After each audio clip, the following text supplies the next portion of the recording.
La historia de Israel es por gracia.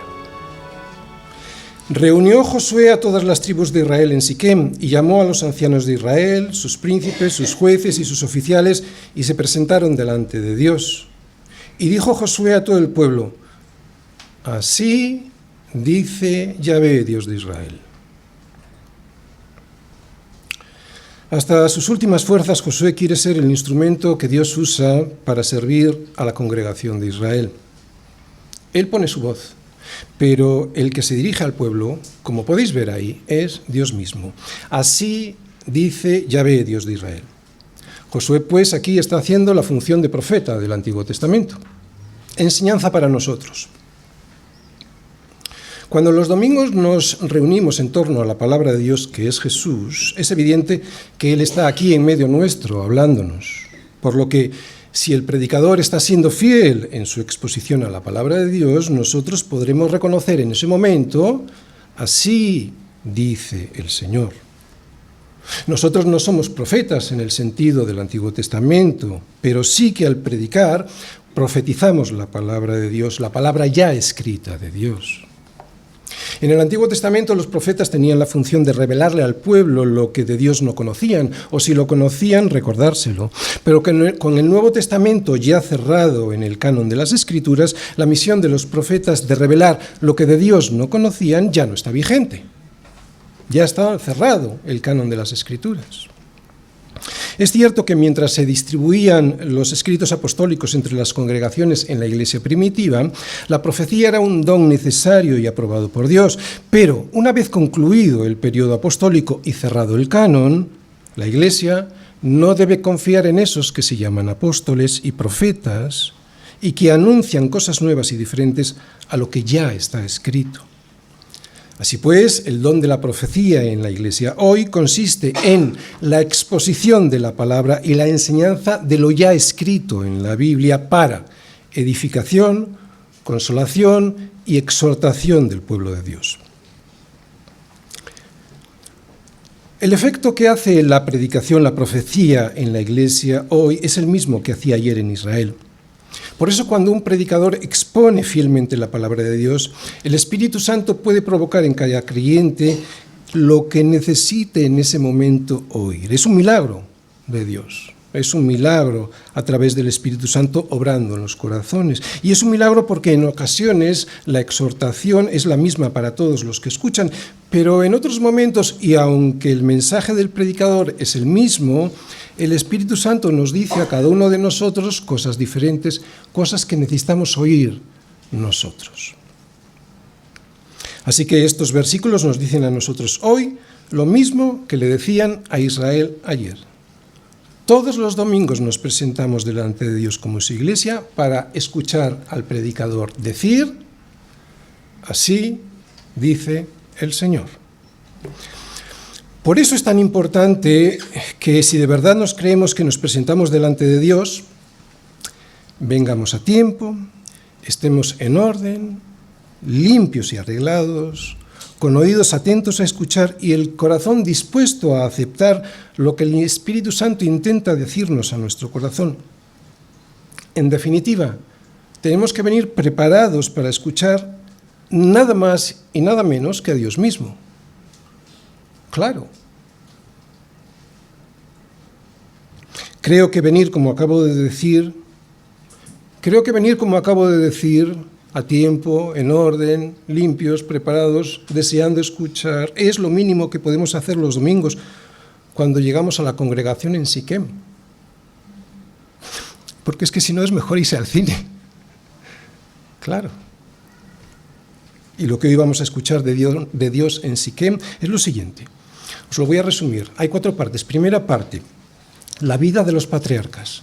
Segunda parte, el Éxodo y también los 40 años en el desierto. Tercera parte, la provisión de Dios antes de cruzar el Jordán. Y la última parte, la cuarta, las victorias y el sustento en la tierra prometida. Vamos a empezar.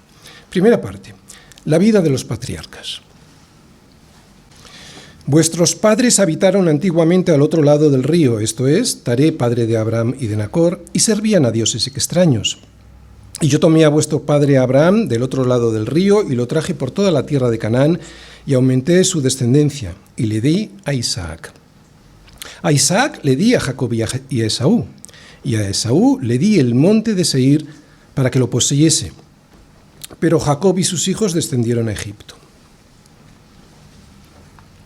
Bien, es importantísimo para entender lo que hoy nos quiere hacer ver el Señor a través de estos pasajes, es importantísimo que nos fijemos en eso que yo he subrayado ahí. Todos allí, Nacor, el abuelo de Abraham, Taré, su padre, y Abraham mismo, que vivían más allá del Éufrates, en Ur de los caldeos, eran idólatras. Eran idólatras. Idólatras que servían a dioses extraños y que, si no hubiese sido por la gracia de Dios que llamó a Abraham a salir de allí, lo hubieran seguido siendo. Solo por gracia es como obtenemos la salvación y lo vemos desde el mismo inicio de la historia de Israel. De hecho, desde el mismo comienzo de la historia de la humanidad con Adán y Eva, cuando Dios se encarga de hacer el primer sacrificio para poder vestirles con túnicas de pieles. La iniciativa fue de Dios, el sacrificio lo hizo Él y el ofrecimiento de servirle, de vestirles también. Siempre es Dios y además por gracia.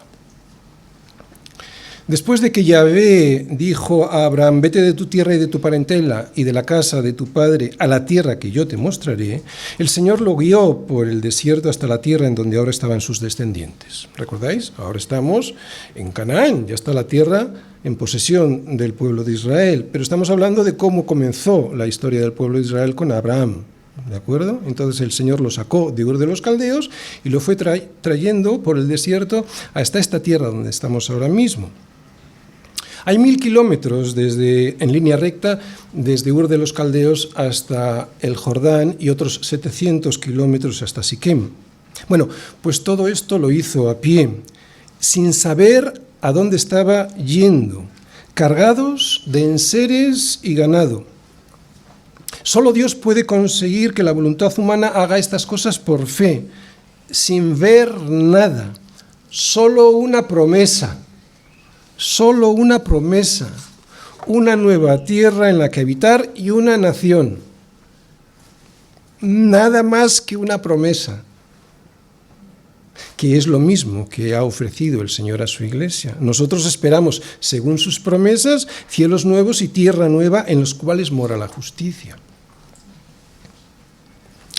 Una cosa que podemos ver en los capítulos 12 a 21 de Génesis, los capítulos 12 al 21 de Génesis, y que vemos resumidos en este versículo 3, es que muchas veces las promesas de Dios parece que nunca se van a cumplir. Que hemos puesto nuestra confianza en un Dios que dice mucho, pero que al final no hace nada de lo que dice.